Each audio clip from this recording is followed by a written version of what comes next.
les cours d'histoire qu'on apprend à l'école. Ces cours-là ne nous apprennent pas notre vraie histoire. Ces cours nous apprennent beaucoup plus l'histoire d'autres personnes. On ne parle pas de nos grands héros en Afrique. On ne parle pas de nos grands dirigeants, des grands panafricanistes. On nous parle beaucoup plus de l'Empire romain, des royaumes, des Français, des Anglais, des Germaniques.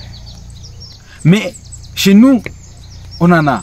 Mais malheureusement, même quand on va sur Internet, quand on cherche l'histoire des Azande, l'histoire de Kuba, de Luba, de Nande, de Tetela, de Chi, de Lega, de Bangbetu, on trouve juste des petites phrases.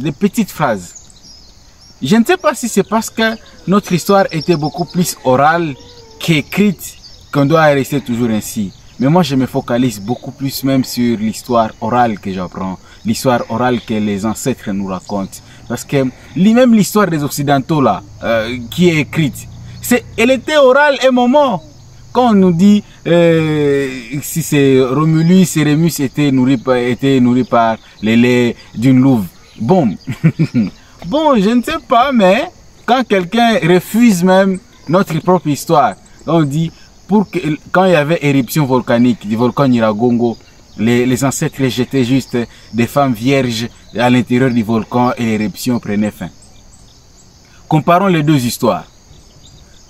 Une louve, ça veut dire la femelle du loup qui donne les laits à des enfants, à des personnes. Ça, on y croit parce que c'est écrit par les Occidentaux. Mais la nôtre, le fait qu'elle n'est pas écrite, qu'elle n'est pas écrite par les Occidentaux, on doute. Mais moi, je pense l'histoire, c'est notre maître.